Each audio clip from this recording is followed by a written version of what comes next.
આજની ધર્મકથા. આજે આપણે એવા એક પવિત્ર આત્માને એમના કથાનકથી સ્પર્શવું છે કે જે આત્માના જીવનની અંદર આપણને ઘણા બધા રંગો જોવા મળશે. એક એવો ગુણ કે જે ગુણ આપણને એગ્રેસિવ થતાં પણ શીખવાડે છે અને કંટ્રોલમાં રહેતા પણ શીખવાડે છે, જેને આપણી ભાષામાં વિવેક કહીએ છીએ. આ વિવેકનો જેમણે પોતાના જીવનમાં બહુ જબરદસ્ત રીતે ઉપયોગ કર્યો એવા એક પવિત્ર આત્માનું આ જીવન અને એને સ્પર્શે. કથાનક છે એક એવા નામનું જે નામથી આપણે બધા પરિચિત છીએ. ભરેસરની સજ્જાઈની અંદર રોજ સવારે આપણે એમનું નામ બોલીએ છીએ. આપણી એક કમનસીબી છે કે ડેઇલી પ્રતિક્રમણ કરવાવાળા આપણે બધા પણ ભરેસરની સજ્જાઈમાં જે નામો આવ્યા છે એ બધા જ નામોને ડિટેલમાં સ્ટડી કરી અને એમની વાર્તાઓ, એમના કથાનકો, એમાંથી નીકળતો બોધ, એ બધાને આપણે બહુ જલ્દીથી ઊંડાણમાં ઉતરવા પ્રયત્ન નથી કરતા. વર્ષોથી પ્રતિક્રમણ કરીએ છીએ પણ એ ઊંડાણમાં આ કયા મહાપુરુષો, કયા મહાસતીજીઓ, એનું નામ કેમ, અને આમાંના કેટલા બધા તો એવા જ છે કે જે લોકો તો શ્રાવક શ્રાવિકા હતા, તો સાધુ સાધુજી ભગવાન સવારના પોરમાં આ લોકોનું નામ કેમ લે? આવો બધો જે પ્રશ્ન થવો જોઈએ એ પ્રશ્ન કદાચ બહુ ઓછાને થતો હોય છે. આજે આપણે આ સાધ્વીજી ઋષિ દત્તા કે જેમનું નામ આપણે બધા જ પ્રાતસ્મરણીય તરીકે ભરેસરમાં લઈએ છીએ, આજે એમની કથાને સ્પર્શે. વાત છે મંગલાવતી નગરીની. મંગલાવતી નગરીમાં પૃથ્વીપતિ રાજા રહે છે અને એમને બહુ જ લાડકી એવી પ્રીતિમતી નામની એમની પુત્રી છે. આ પ્રીતિમતી યૌવન વયમાં આવી અને એના રૂપના અંબાર જેવી સ્ત્રી અને એના કારણે એના પિતા પૃથ્વીપતિને એના પ્રત્યે એટલો બધો સદભાવ, લાગણી અને લાડકોડ હતા કે એના વગર એ જીવી જ ન શકે, એટલો બધો સ્નેહ એ જન્માવી શક્યા હતા. અચાનક એક દિવસ આ પ્રીતિમતીને સાપે ડંખ લગાડ્યો અને એના કારણે રાજા પૃથ્વીપતિ એટલા બધા ચિંતિત થઈ ગયા.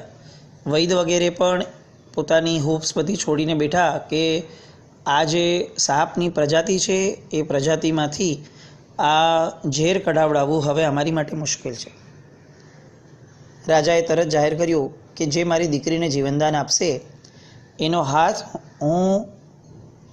પ્રીતિમતીનો હાથ હું એના હાથમાં આપીશ.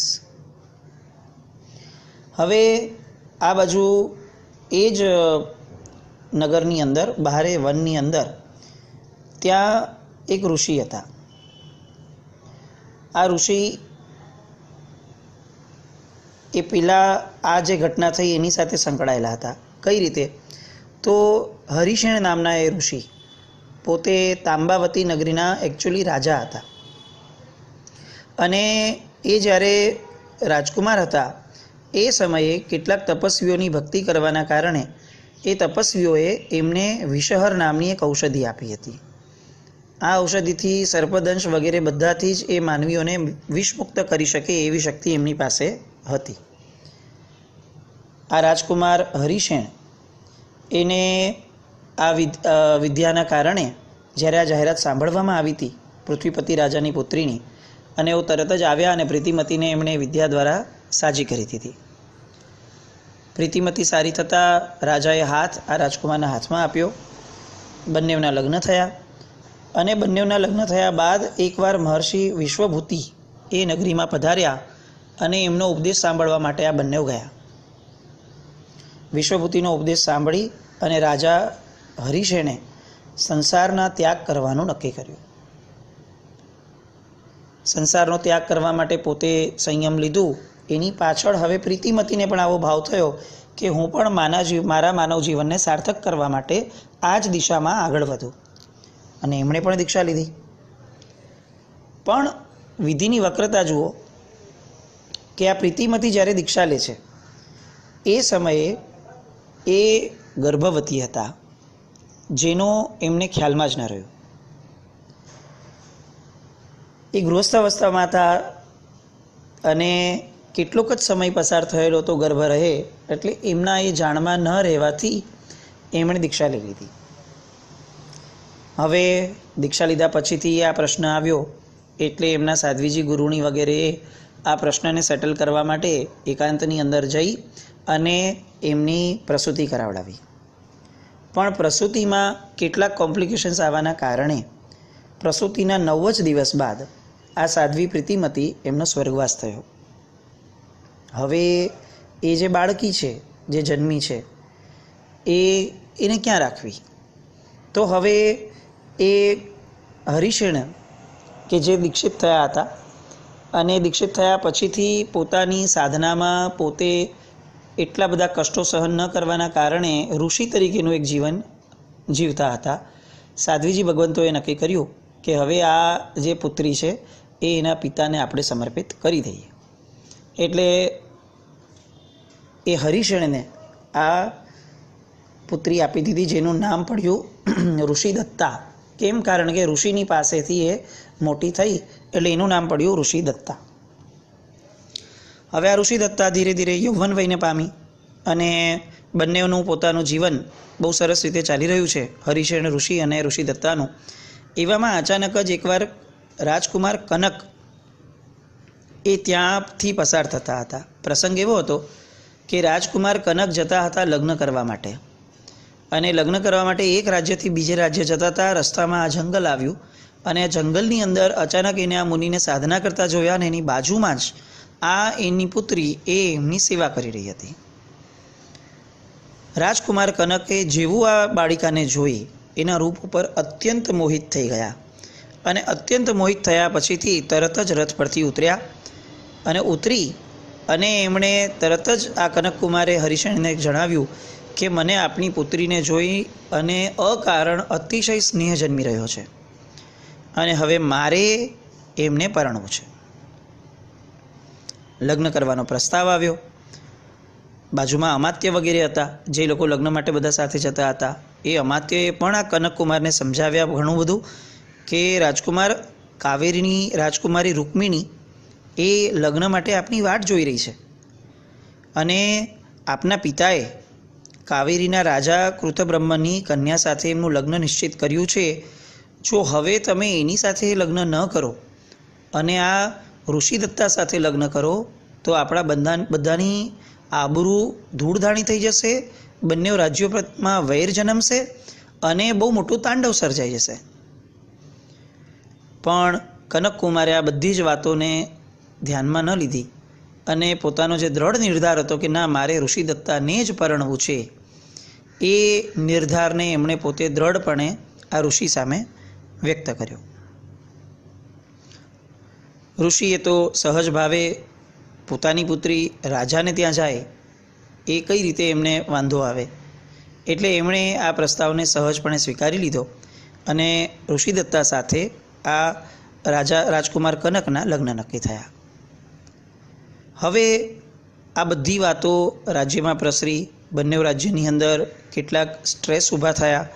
પણ સૌથી મુખ્ય જે છે કે જેમણે આ વેરની ગાંઠ બાંધી એ હતી પેલી રાજકુમારી રૂકમિણી, કે જેની સાથે કનકકુમારના લગ્ન નક્કી થયા હતા. આ રૂકમિણીએ મનમાં વેરની ગાંઠ વાળી કે હું ગમે તેમ કરી અને આ ઋષિદત્તા કે જે મારી સ્ટોરીની વિલન સાબિત થઈ છે, એ ઋષિદત્તાને હું ગમે તેમ કરીને પાઠ પડાવીશ. જીવને આપણને ઘણી બધી વાર ક્રોધ બહુ ભયંકર લાગે છે અને આપણને દેખાય છે એ જ કે આ માણસે ક્રોધ કર્યો અને ભયંકર ક્રોધ કર્યો.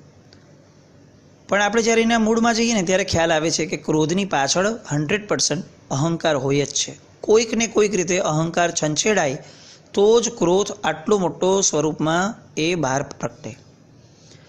હવે જ્યારે અહંકારના પણ મૂળમાં જઈએ છીએ ત્યારે ખ્યાલ આવે છે કે આ અહંકાર પણ એટલા માટે જ છંછેડાયો કારણ કે પોતે પોતાની માટે અને બીજાની માટે જે અપેક્ષા રાખી હતી, આ અપેક્ષાઓ જ એ અહંકારને જન્માવી દેતી હતી. માણસની જ્યારે બધી જ અપેક્ષાઓ પૂર્ણ થાય છે અથવા પોતે સ્વબળે કોઈક અપેક્ષાઓ પૂર્ણ કરી શકે છે ત્યારે એમાંથી અહંકાર જન્મે છે અને જે દિવસે પુણ્ય નબળું પડે અને પોતાના ધારણા પ્રમાણે ન થાય ત્યારે અહંકાર છંછેડાય છે, અને છંછેડાયેલો અહંકાર એ ક્રોધને જન્માવે છે. એટલે ક્રોધના મૂળમાં પણ આપણી અપેક્ષાઓ છે, અને અપેક્ષાઓ એટલા માટે છે કારણ કે આપણને સુખ જોઈએ છે, ગમે તે ભોગે. આ જે ભાવ છે જીવને સુખની તમન્નાનો, એને તો શાસ્ત્રકારોએ પણ માન્ય રાખ્યો છે, અધ્યાત્મના જગતના તમામ લોકોએ પણ માન્ય રાખ્યો છે કે સુખની ઈચ્છા તો જીવને હોય જ અને હોવી જ જોઈએ. બસ પ્રોબ્લેમ એટલો છે કે સુખની ડેફિનેશન આપણી અને શાસ્ત્રકારોની અલગ પડે છે. આપણે ક્ષણિક વસ્તુને સુખ માની અને એની પાછળ દોટો મૂકીએ છીએ, અને પ્રભુનો માર્ગ એ દીર્ઘકાળ માટેનું જે સુખ છે એ સુખને જ સુખ માની અને એની પાછળના પુરુષાર્થનો પ્રયત્ન કરવા કે છે. અહીંયા હવે એક નેગેટિવ પુરુષાર્થ શરૂ થયો રૂકમિણી દ્વારા. એટલે હવે રૂકમિણીએ શું કર્યું તો કે એ રાજ્યની અંદર સુલસા નામની એક યોગિણી હતી. આ જે યોગિણી હતી એ આખા નગરની અંદર રાત્રે પોતાને જ્યારે મન થાય ત્યારે જઈ અને માનવ હત્યાઓ કરતી હતી, અને એના કારણે આખું ગામ ભયભીત હતું. કારણ કે ખબર કોઈને પડતી જ નથી, રાતના અંધારામાં આ બધું થતું હતું, અને પાછી પોતે જોગીણી છે એટલે ઘણી બધી વિદ્યાઓ છે એની પાસે. તો આખું નગર ત્રસ્ત હતું કે આ કોણ માનવ હત્યાઓ કરી જાય છે. અને અહીંયા રૂકમિણીએ આ જ વસ્તુનો ફાયદો ઉપાડી અને એણે સુલસા નામની યોગિણી જે હતી કે જે આ બધું કરતી હતી એની સાથે ટાઈઅપ કર્યું, અને એણે ઋષિદત્તાના શયનખંડમાં માંસનો ટુકડો મુકાવડાવ્યો અને ઋષિદત્તાના હોઠ ઉપર લોહી લગાડાવી દીધો. અને હવે રાજા અને નગર આ બધાના મનમાં આ એક શંકા એને જન્માવડાવી કે આ ઋષિદત્તા એ જ નરભક્ષિણી છે, જે રોજ આ બધી હત્યાઓ થાય છે એ બધી હત્યાઓ કરનાર આ ઋષિદત્તા પોતે જ છે. હવે આ ઝાડમાં ઋષિદત્તા તો ફસાય જ, પણ બીજા બધા પણ આ માન્યતામાં ઘડાઈ ગયા. અને એટલે રાજા હેમરથે આજ્ઞા કરી દીધી કે આ ઋષિદત્તા ડાકણ છે, આ ડાકણને જંગલમાં લઈ જાઓ, અને જંગલમાં લઈ જઈ અને ભીના લાકડાની ચિતા બનાવો, અને ચિતા ઉપર એને જીવતી સળગાવી દો કે જેના કારણે તરફડીને મૃત્યુ પામે. કારણ કે આ રાજ્યનો ન્યાય છે કે જે બીજાનો નિર્દયતાથી નાશ કરે છે એનો અંત આવો જ હોવો જોઈએ. જંગલમાં ચિતા સળગાવવામાં આવી, અને ચિતા સળગાવીને એની ઉપર ઋષિદત્તાને બેસાડી અને લોકો નીકળી ગયા કે હવે ઋષિદત્તા પોતાની રીતે સળગશે અને પોતાની રીતે જ કમોતે મરશે. પણ જેનું આયુષ્ય બળવાન છે, જેનું પુણ્ય જાગૃત છે, એને આખું વિશ્વ શું કરી શકવાનું. એટલે અહીંયા ઋષિદત્તા એના પુણ્યથી હવે એક ચમત્કાર સર્જાયો. એના પિતા ઋષિ કે જે લગ્ન પછી ઋષિદત્તાના લગ્ન પછીથી પોતાની સાધનામાં મસ્ત હતા, એ કાળક્રમે મૃત્યુ પામ્યા, અને મૃત્યુ પામી અને દેવ થઈ ગયેલા. જેવું આ દેવે જોયું અવધિજ્ઞાનમાં કે મારી દીકરી આવા કષ્ટમાં છે, એવું તરત જ એમણે વરસાદ વરસાવ્યો જંગલમાં, અને વરસાદ વરસાવી અને આ ચિતા ઉપર જે અગ્નિ લગાડેલી એ અગ્નિ એનાથી એને બચાવી લીધી. હવે જંગલમાં કોઈ હતું જ નહીં, અને અંધારું ભયંકર હતું, એટલે ઋષિદત્તાને ઈજા કંઈ જ ન થઈ, પણ લોકોને ખ્યાલ જ ન આવ્યો કે આવું પણ કંઈક થયું હશે. હવે દેવે ઋષિદત્તાને સાધી કીધું કે તારી હારે આવું ખોટું થયું છે ને મેં તને આવી રીતે બચાવી છે. અને ત્યારે ઋષિદત્તા હવે પોતાની સાથે જે ખોટું થયું છે એ ખોટું થયેલી વસ્તુ માટે એણે હવે એ પિતાદેવ પાસે કેટલીક વસ્તુઓ માંગી કે મને 2 વિદ્યાઓ આપો. સૌથી પહેલું એ કે મને રૂપ પરિવર્તન જોઈએ છે. હું ઈચ્છું ત્યારે વિદ્યાના પ્રભાવથી મને ઈચ્છિત રૂપ હું બનાવી શકું. અને નંબર 2, હું ફરીથી મારા મૂળ સ્વરૂપમાં આવી શકું એવી પણ વિદ્યા મને આપો. બંને વિદ્યાઓ આપી અને દેવ તો પોતાના દેવલોકમાં વયા ગયા. હવે અહીંયા ઋષિદત્તાએ પોતાનું કાર્ય શરૂ કર્યું. એમણે હવે અહીંયા આ બાજુ કનકકુમાર કુંવર એની પત્ની તો ડાકણ નીકળી, અને રાજા વગેરે બધાએ જ કનકકુમારને સમજાવ્યા કે આ રૂકમણી જ બરાબર હતી, આ રૂકમણી સાથે જ લગ્ન કરી દેવા જેવા હતા, તો હવે તું રૂકમણી સાથે ફરીથી લગ્ન કર. અને કનકકુમારનું લગ્ન રૂકમિણી સાથે નક્કી કરવામાં આવ્યું. ઋષિદત્તા એણે પોતે એક નવતરુણ ઋષિ એટલે યંગ એવા એક ઋષિનું રૂપ ધારણ કર્યું એની વિદ્યાના બોલાય. અને એણે જઈ અને કનકકુમારને કેટલીક વસ્તુઓની ભવિષ્યવાણી કરી. રૂકમિણી માટે અને પરિસ્થિતિઓ માટે કેટલીક ભવિષ્યવાણી એણે એવી કરી કે જેના કારણે કનકકુમાર એ ભવિષ્યવાણીઓને સાચી પડતા જોઈ અને એનાથી અતિશય આવર્જિત થઈ ગયો. એટલે હવે એ આવર્જિત થઈ જવાના કારણે કનકકુમાર એને પોતાની પાસે રાખી મૂક્યા અને સતત એના સહવાસમાં અને એની હારે એ કનકકુમાર રહેવા લાગ્યા.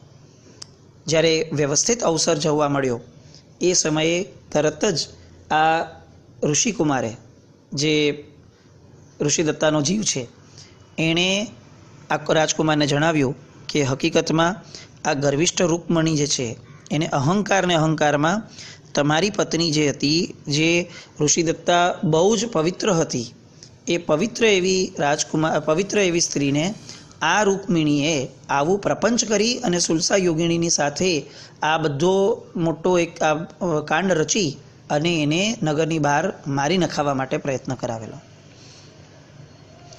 રાજકુમાર કનક તો એકદમ ક્રોધે ભરાઈ ગયો. સૌથી પહેલાં તો રૂકમિણી માનવા જ તૈયાર ન થઈ, પણ પછી જ્યારે ક્રોધે ભરાઈ અને તલવાર ગળે મૂકી ત્યારે રૂકમિણીએ કબૂલ કર્યું કે હા, એ મેં જ કરાવડાવ્યું છે ને મારી ભૂલ હતી. હવે તલવાર સીધી એના ગળા પર જવા માટે, ફરવા માટે તૈયાર હતી. એવા જ સમયે પેલા તરુણ ઋષિએ એને અટકાવ્યો અને પોતાનું મૂળ સ્વરૂપ ધારણ કર્યું.